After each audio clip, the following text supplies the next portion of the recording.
Okay. 5, 4, 3, 2, 1. Good evening, everybody. I want to welcome everybody to our uh, Junior Black podcast. I want to thank everybody for being on tonight. And this is the fifth edition of our podcast. And we have had some awesome guests over the last couple of weeks. Hope y'all have enjoyed the podcast. And the podcast is going very well. We're on a couple of different platforms right now, just in case y'all didn't know. And so if you get a chance to jump out in the podcast land, you should be able to find the Black Junior Talk podcast somewhere out there, okay? But man, we got some awesome guests lined up for tonight. And before I get to the guests, I want to highlight some of the juniors that have been out there performing on an all-time level. And then we're going to get our guests on in just a minute. So let me bring up my my PowerPoint here real quick.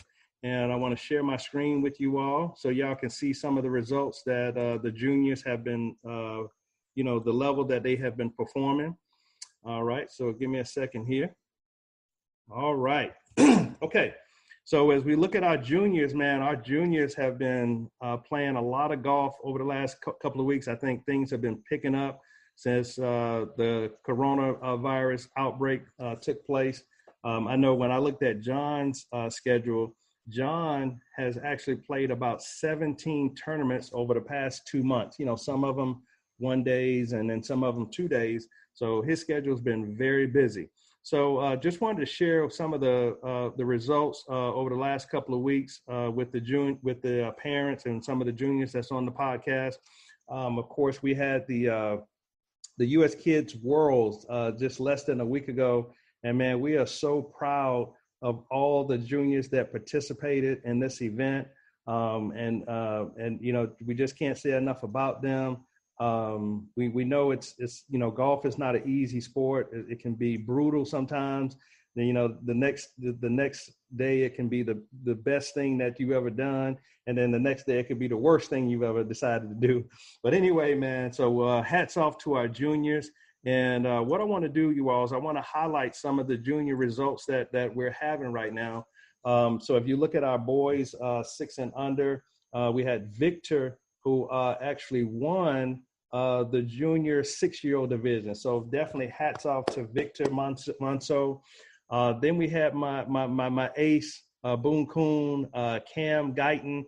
He came in 6th place in the 6 and under division. Way to go, Cam. I know you're probably out there listening somewhere. And then we had, of course, Asbury Foster, who came in 39th place in the boys 6 and under. So hats off to our boys 6 and under division. Then we've got our girls 7 and under division. We had Kayla Jackson, who finished in 3rd. Man, that is totally fire.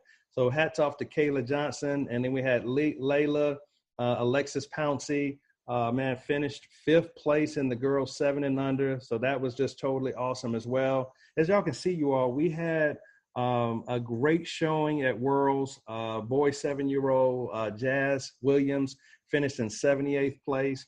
The boys 8-year-old division, we had Axel Monso finished in 2nd place. And then we had Robbie Melendez finish in 8th place, T8, okay? Then the girls 9 division. One of my favorites from the video shoot, Vivian Lott came in 6th place in the girls 9 division. Then we had Ariel Collins, who finished in 2nd place in the girls 10 division. Then we had Malaya Clark, 7th place. Addison Tillman, 52nd place. And those were our girls' 10-year-old division. And then in our boys' 10-year-old division, we had my ace Boone Coon out in Nebraska, Ty Treadwell, who finished 35th. And then we had Arnold Pouncey, who finished T45 in the boys' 10 division. And then in the girls' 12 division, we had Siham Abraham finished in 10th place. And then we had Cadence Nance, who finished in 70th place in the girls' 12-year-old division. And then the big boys 12-year-old division, Jordan Brown finished in 42nd place. It was a tie for 42nd. And then we had Cameron Knox, who finished T58 in the boys 12 division. So guys, we are so proud of all of our boys, all of our girls that went to Worlds. That's a big deal for them to be able to participate in that, because everybody don't get a chance to go to that. So hats off to those junior players that's in that that was at Worlds this past week, past week.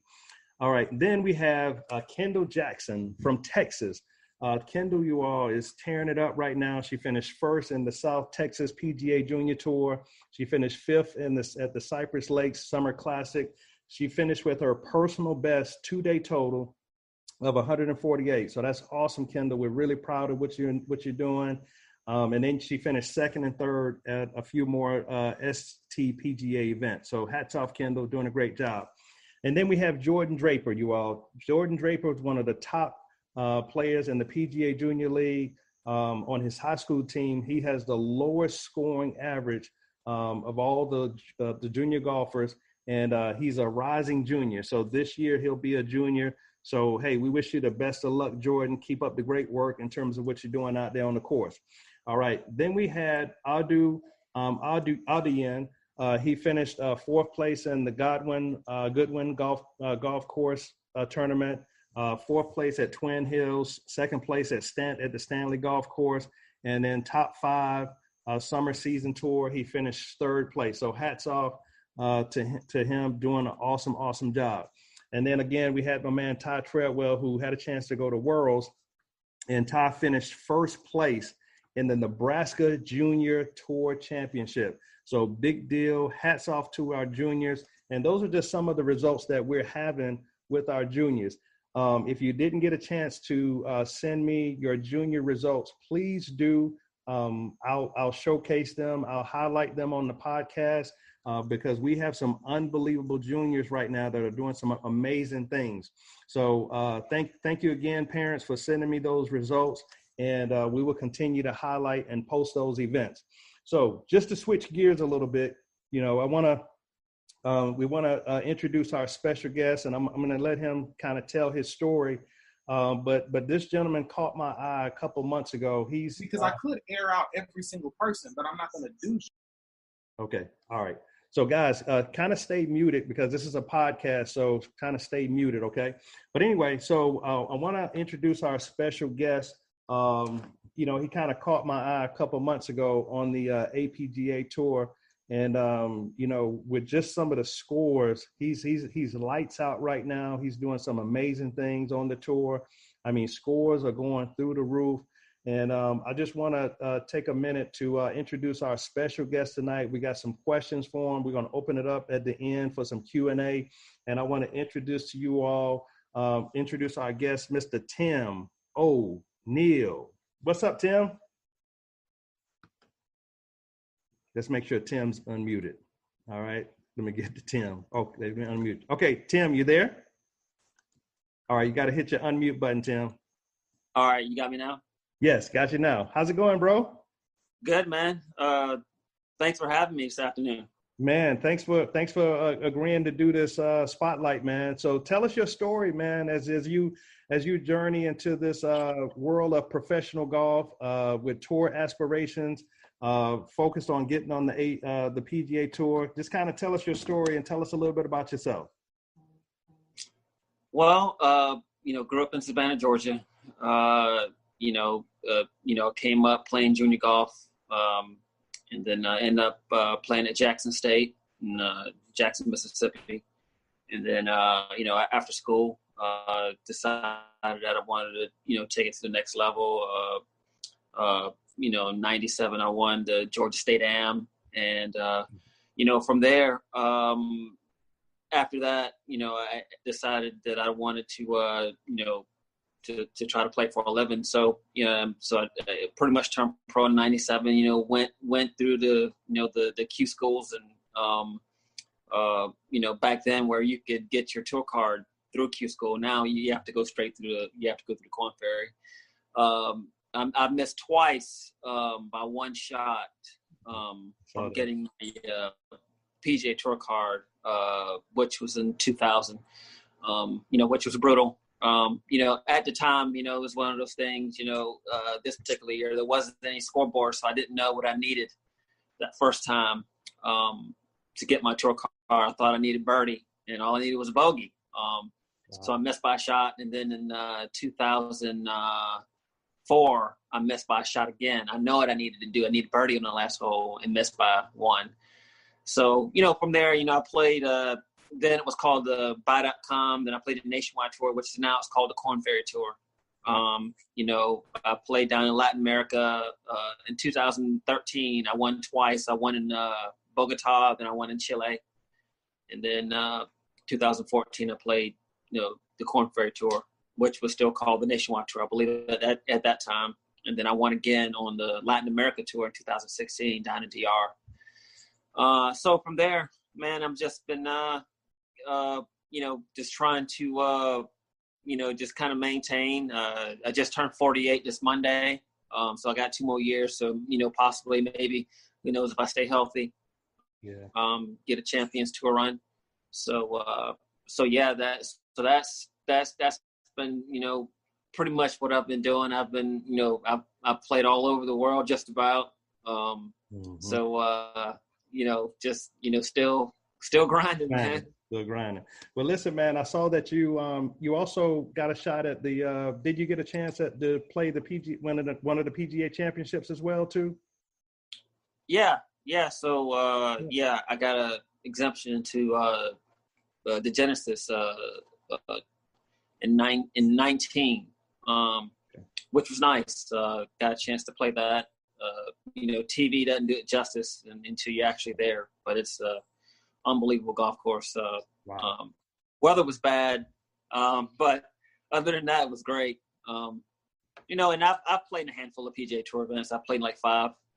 I qualified for the U.S. Open at Chambers in 16. Right.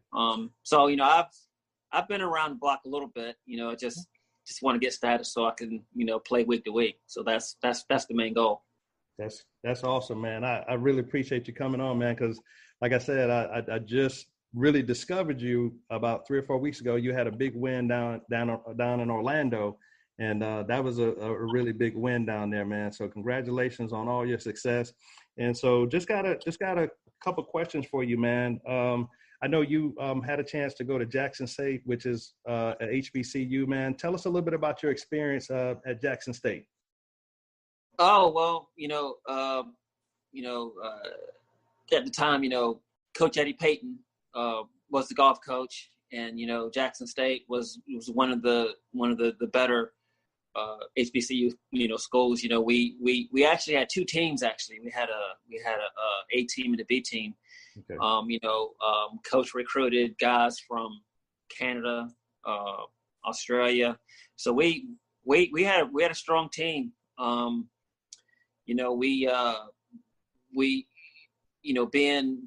Being Jackson State and playing against these other big schools, they were afraid to see us. There was even some schools that would withdraw because they didn't want. It made them look bad if they got beat by us. But yeah, I enjoyed my time in school. It went by so fast because I had so much fun. College golf is unbelievable.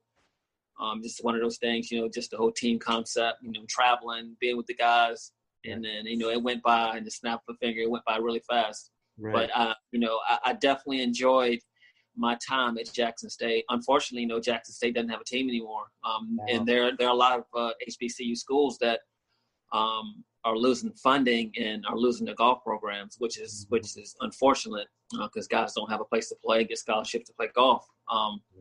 Some schools are holding on, but some schools are losing their golf programs. Right. And you're exactly right, man, because, I think we just had a MEAC school that just lost their golf program. And so I know there's some people out there that's trying to do some things like Steph Curry. I think he did some things with Howard. So there are some people out there that's trying to help these different programs. And so question for you, man, what are some of the things that you felt like that gave you that little edge to go from a good golfer to a great golfer. We got some juniors on here that are aspiring, collegiate, possibly professional, pro level. What are some of the things that you felt like that gave you that edge to take your game to the next level? Well, I didn't really know until, when I was in college, you play tournaments, and you win some tournaments. Mm-hmm. Fortunately at Jackson State, we played against some quality schools. So, we play quality golf courses. So you play against teams that have players that are good. Mm-hmm. So, and then too, aside from that, after during the summertime, you play in your big amateur tournaments. So for me personally, I was able to play in some of the bigger amateur tournaments where you get ranking points to play on the Walker Cup team. So I was playing against guys from Oklahoma, guys from, Georgia. So I was playing against all those guys, and a lot of those guys, obviously turned pro. So I was beating those guys. So then once I saw that, I'm right there with those guys, that's kind of gave me the confidence, and then I won my state am, in Georgia State am. There's a lot of good golfers. I'm playing against guys from Georgia Tech, Georgia. So I was beating a lot of guys. So that kind of gave me the confidence, okay, I'm beating those guys, give it a shot. There you go. Awesome, man. And so that's awesome, man, to hear that you were able to beat some of those guys from Oklahoma, Texas, Georgia. I mean, because those are supposed to be the elite schools, and you were actually beating some of those guys. So, man, that's really awesome to hear. So so Tim, just knowing what you know now, what would you say to the juniors that's on the webinar tonight? What would you say to them to help them with their game and to make sure that, some things that they can focus on to really take their game to the next level? Well, I mean, you watch TV and you watch golf, everyone's high on. They show a lot of guys hitting at 350 and 340, all kids want to do now is hit the driver, to get their swing speed up to over 120 miles an hour. Yeah, that's all cool. Yeah. But, you got to know where it's going too. Yeah. So, if I had to go back and talk to myself, the main thing, especially in college and as a junior golfer, you cannot work on your short game enough.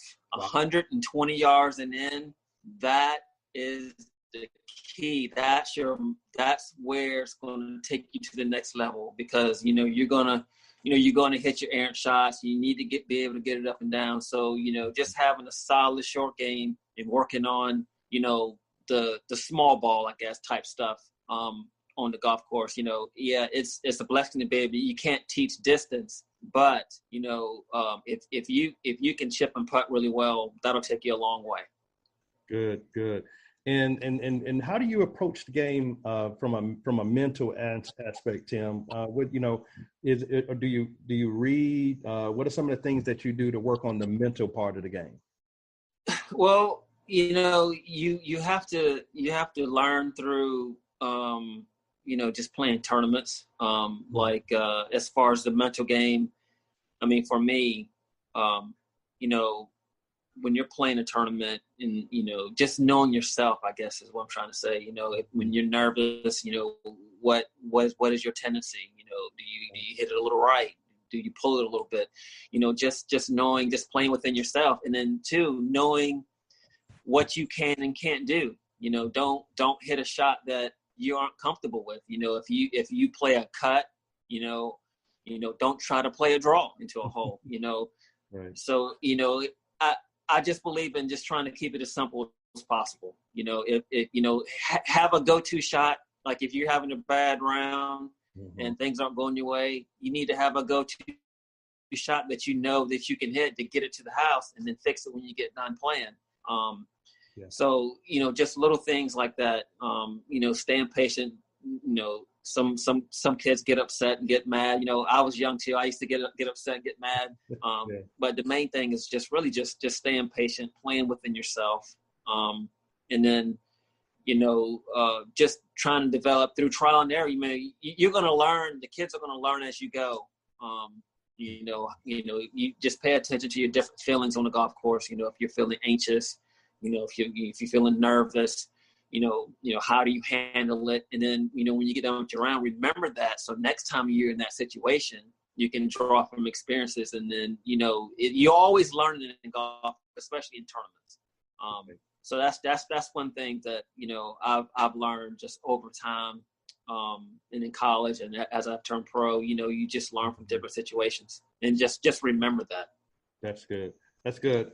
So it sounds like to play your game, play to the strong suit of your game instead of trying to do something that's not right. Your normal. Yeah. Right. Right. It's just like, you aren't gonna ask, a guy that draws the ball all the time, all of a sudden, to play a cut. Right. Especially under the gun, you just got to hit the shot that you can hit. Right. I'm with you. And Tim, what's your pre-shot? What's your pre-tournament routine? Like for example, when you get to the course, what are some of the first things you work on? Do you chip and putt first, or do you go bank? Do you go to the range first? What's kind of like your pre-tournament routine? Well, I'm at a tournament now. I'm at the Georgia Open, which starts tomorrow. So I'm playing a course that I haven't played in a long time. So basically, when I get to a course, I remember the course a little bit today when I play my practice round. The greens, I can figure out the greens because it's the same type of greens I have at home. So I really don't do a lot of putting. I do a lot of chipping around the greens when I get to a course. Okay. And, you kind of see how it's going to react. The greens are a little firmer here. So, through the first 10 to 12 holes, I barely do any putting when I'm on the course. It's just mainly chipping from different areas where I think the pins might be. Okay. And, that's what I do personally because, you're going to miss some greens, where the pin's here, you don't want to be in certain spots. You don't want to short side yourself. So I'm kind of just getting a game plan on different scenarios when I'm playing my practice round to kind of figure out, okay, if the pin's here, not to be in certain areas you want to get in, because the game is about misses. You don't want to short side yourself, on par fours or whatever, on par fives, if the pin is wherever it might be. Yeah. If you just say you're going forward in two, if the pin's in the front, you're not to be in a certain place so you can get it up and down. So that's usually how I game plan for a course. While I'm playing my practice round. Okay. Good. But as far as the tournament starting, I get to the course, I warm up with wedges, then I'll go putt, and then depending on how early I get to the course, usually I hit balls first, then I'll putt last, and then I'll go to the first tee. Okay, gotcha, man. Appreciate that info, man. I'm sure our juniors are eating that up right now. And Tim, who's some of your favorite pro players on the tour right now? Well, there's quite a few. I like Rory. I like when Bubba Watson's playing well, I like him because I like how he shapes the ball. Yeah. Let's see. I don't know. There's of course Tiger. I always like it when Tiger's playing well. Right. That's always fun to watch. And then it's you talk about distance. It's crazy what Bryson's doing, how far he's hitting the ball. But I don't know how that's going to work this week with all that rough. But we'll definitely see. It's fun to see him hit 350-yard drives. But like this week, I don't know how that's going to work because that rough is pretty nasty. So if he's not in the fairway, he's going to struggle a little bit. Right. So he's going to need to be a little bit more accurate this week, right? So I have to slow that thing down a little bit. Oh yeah, for sure. Yeah. So what's your favorite course to play, bro? I'd probably say TPC Sawgrass. You pretty much got to hit every shot, and it's a really good test. So I'd probably say the stadium course at TPC Sawgrass. That's one of my favorites. Okay, is it? And what was the course you won on in Orlando, Tim? The name of the course is Dubs Red. Dubs Red. Okay, gotcha. Yeah, gotcha. All right. And last question: How many hole-in-ones have you had so far, Tim? I've had 7. 7? Nice. Yeah. Okay. Yep. Okay. Yeah. I finally got my mom at 6. You say you got your sixth one? No, I said I have 7. I said I finally edged my mom out. My mom had Oh, your 6. mom got six. Okay, so Yeah. your mom's a player too. Yeah. Well, she Okay. used to be. She don't play too much now, but yeah. Okay. Okay. Yeah. Good, man. All right. So Tim, what we're gonna do right now, man, is we're gonna open up the lines for some questions that any of our parents or any of our juniors. We got some juniors on here. We have some parents on here, and if you have a question, you all just unmute, and I'll call your name, and then you can go ahead and start chatting. But we need to kind of keep it to one person at a time. Okay. So who has some questions for Tim? Okay, go ahead, Sean. Hey, Tim. Thanks for getting on the call, man. No problem. How you doing? Doing well. I don't know if you know any love ladies from down there at Jackson State. My best friend graduated. He's a couple years younger. But my question for you is, how was it, playing golf at a young age when golf really wasn't cool for us yet? You know what I mean? Like Tiger came in and made it super cool for us. I hear your mom played. Sounds like you might have had a golf family, but how was that, experience? Well, it's funny you say that. So, of course, okay, in Savannah, when I started playing golf, especially high school, guys would, people make fun of me. I played baseball too, but guys that make fun of me is like, typical stuff. He call me white boy and all that kind of stuff, which, it was fun, just guys being guys. But, fast forward, 10, 15 years later, those same guys, I see the golf course now. They're like, man, I didn't know golf was so cool, man. They're hooked now. So it's like, man, I didn't know golf was so it's funny that you say that. But yeah, it never bothered me because like when I played baseball, I was the only one on my team too. So, I mean, I hear stuff like that, but it's just guys being guys. But it wasn't really a big deal, as far as like, just kids being kids. But, but it's all good now. Awesome. Any other questions for Tim, you all? Ro, I got one more. I apologize. Oh, no. Was there an event that you guys played last week? We were at Worlds. Was there something in Iowa that you were a part of last week? Yeah. I got a piece of some scores. I think I followed. Was there a second place there? It looked like a little slow start and you heated up late. Yeah. I played in the Iowa Open last week. Yeah, I shot 1 under the first day, which was really windy. I teed off in the afternoon, shot 1 under, then I shot 6 under the second day, and then 8 under the last day and finished second. The guy that won got off to a really hot start. He shot 9 under the first day. Wow. So, yeah, he ended up getting the 19 under. But, I had a good tournament. Yeah, you was on his heels. I saw that. I saw those scores. I was like, he was coming. Yeah. I just ran out of holes, man. Right. Yeah, I saw those last couple events, Tim, and you, like I said, man, you've been in the red, man. You playing good right now, man. And I would just say, man, keep going. We watching you now. You got some fans, and we're in your corner, bro. I appreciate that. I'm always working hard and still working hard, and going to keep grinding. Good. All right, guys. Any additional questions for Tim? Any last? I have a question. Okay, go right. And make sure you introduce yourself too. Okay. I'm Kendall. I have a question. How you doing, Kendall? I'm good. How are you? My Good. question is, because I know it's all about short game, how much you can get up and down, but what would you say your biggest tip is staying consistent during a round? Because I've noticed these past couple tournaments all start off either not so good or I'll end up doing pretty good and realize I'm 1 or 2 under after just the first couple holes, and then end up shooting like 39, 38, 39, 40. And at the time, I'm not focusing. I'm like, oh my gosh, I'm under. I need to stay right at that, because I know as soon as you start focusing on that, that's when you just throw away the game.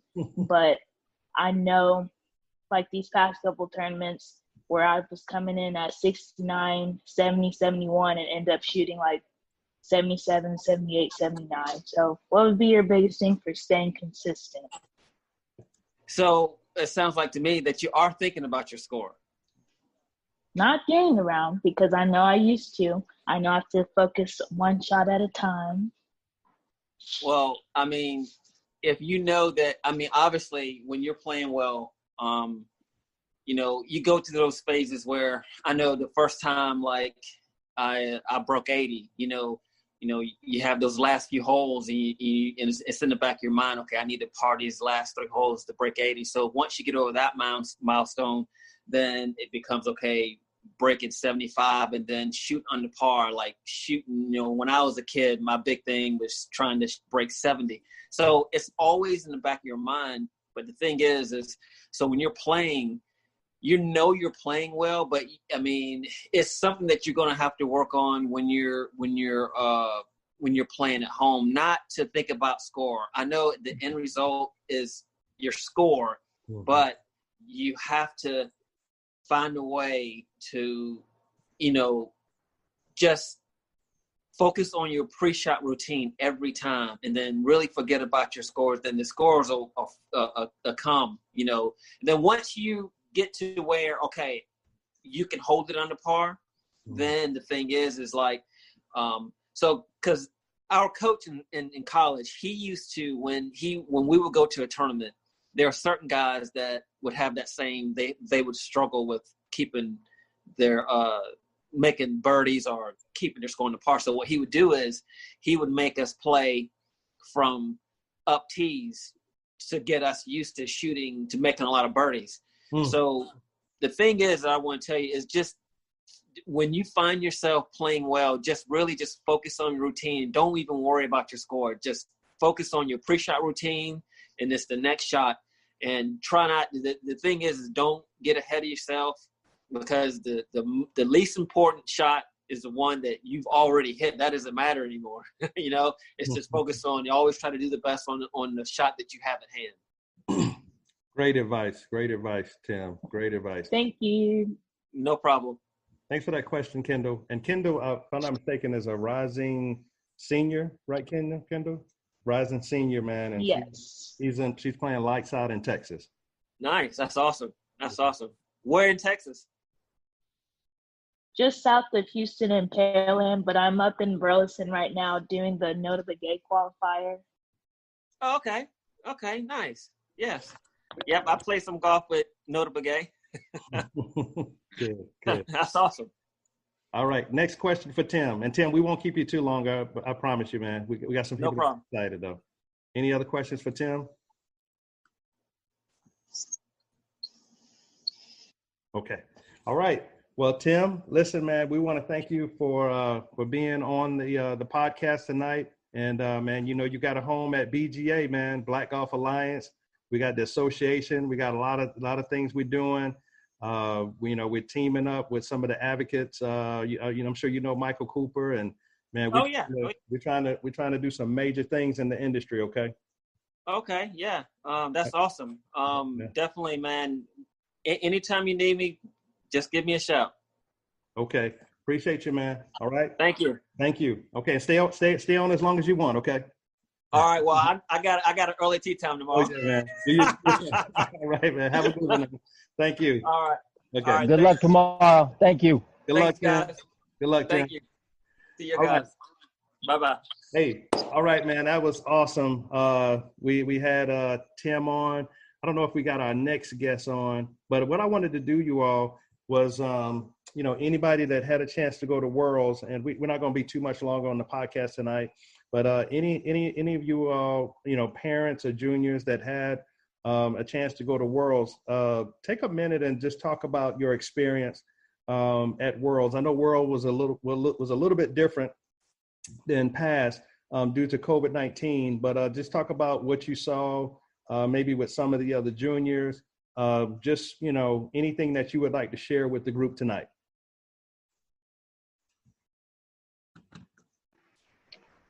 I'll go, Ro. Okay, go ahead, Sean. Yep. My son Ty, he played in the boys 10 group. We played at Legacy Links. It was an okay track. Everything pretty much right in front of you. You notice the presence or the absence of the foreign players. There were a few there. Okay. To tell you how big it is for a lot of young juniors, a lot of foreign players actually moved to the United States before the COVID hit. Like their parents saw that it was coming and they moved, and a lot of them settled down in Florida. Gotcha. We got to play a couple practice rounds with them. The kid who won the 10-year-old group is actually the kid who won the Midwest State when we played in it. Chase Hughes out of Oklahoma, and he shot a 63 on the last day. But every time we go to Worlds, you know, the first time we went the day before, one practice round, go, and I'm like, that ain't enough. And we get there on Sunday, tournaments on Thursday, we get to do a practice round, and the dude who won, he's already on his second one. And another kid who had a chance to win, they've been there 3 days already. And then you like, dang, I can't catch him, you know. So, you know, trying to figure it out. I mean, I think, you know, seeing it 2 or 3 times before is plenty, you know. But the kids have fun. They played the cradle. You know, at 7 o'clock, the guys left. So the kids would just run around and play the cradle all night. Always a good experience when you get to see that practice green at Pinehurst. It gives you, you know, it gives you a feeling when you walk in to see the trophies. They masked up indoors. Hand sanitizer was everywhere. A lot of people were social distancing. It was a good experience. Met a kid also from Kentucky. His coach is Justin Thomas's dad, and linked up with his dad. Okay. Good people, texting back and forth with his dad. You know, meeting other parents with really good juniors is it's beyond. I mean, it's just it does a lot, you know, and still can continue in those relationships. And then you just keep building as you go. Now we back on the grind. You know, we got status through June of next year. Now we start the fall season and we try to get it again, you know. Right. But Ty didn't miss a beat, man. He had the championship on Monday morning back here in Nebraska. So as soon as we finished a round on Saturday, we hit the road, drove for 5 hours, went to sleep, drove the rest, woke up. He won that tournament, went to the golf course, practiced for 4 hours, went the next morning, played 18. Like I dropped him off at 8 in the morning, picked him up at 7. And, you know, he kept calling me, Dad, can you come at 6? Or can you come at 7? Can you come at 7:30? You know? And then he did the same thing today, you know, played 18, best round on that course he's ever had. And he realized he was uncomfortable with his finish, and he said, I'm gonna go. Because, you know, I didn't push, I didn't do anything. He was just pretty much, I'm matching your efforts, and his efforts they're way up here right now. So great experience though. Hey, and Todd, and Sean, that's a great feeling when you know your junior's a little frustrated and they're ready to get to the course to work on some of the stuff that caused them not to play as good as they want. That's a good feeling, isn't it? Yeah, and yes, it is. And Tim hit on a really good point, because there was a couple times on the bag where I was like, I wanted to tell him to hit a cut, and I just couldn't. I couldn't bring myself to do it. You know, and one time he didn't hit his line on that draw, and it cost him a double bogey. First double bogey. He had 2 double bogeys that week, and he had 2 of them on the front 9 of the last day. And then he shot his best back 9, but that front 9 got him a little bit, and just not hitting those lines. There was some nerve, like Tim was talking about. What are your tendencies when you're nervous?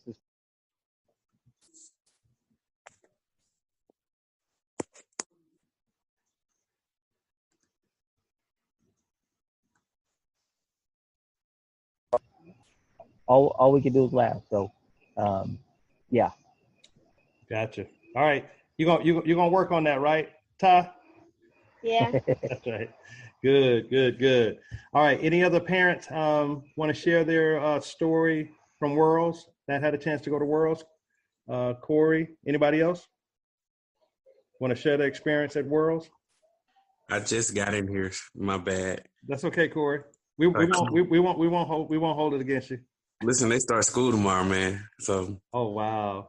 Yeah. Now we're not going back. They're doing it from home, but he has to get in bed. So, No doubt. so people, I guess, are just sharing. You said the experiences from Worlds. Yes. Overall, it was a great experience. Luckily for us, this was our second year playing the same course, so we were familiar with the course. The big thing about Worlds is if you make a small mistake, that can drop you a lot of spots. And so the what happened to us is the last day. Well, the first day he just made some small mistakes, accidentally tapped the putt while trying to stop and restart. And so he lost a stroke there. And then on the last day, he bogeyed and doubled the last 2 holes while he was 1 under. And that literally dropped him like 5 spots. So, that's just a part of, the game. But it was a great experience for him. I think he learned a lot.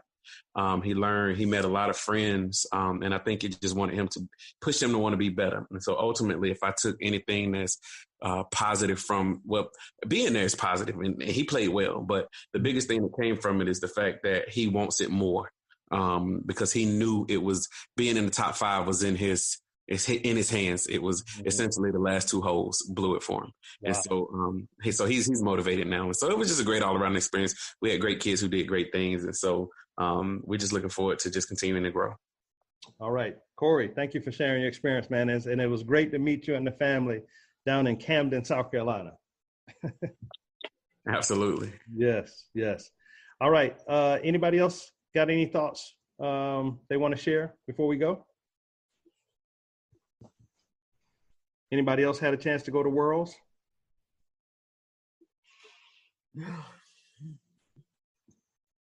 Okay. All right. Well, listen, y'all, thank y'all so much for joining the Black Junior Golf podcast tonight. Hope y'all enjoyed our guest speaker, Tim O'Neill. And we are definitely looking forward to volume 6. We're going to have some more special guests. So y'all make sure y'all look out for the Black Junior podcast out on a lot of the different outlets. And again, thank you all for being on, and y'all have a blessed night. Okay. Good night. All right, guys. Thanks.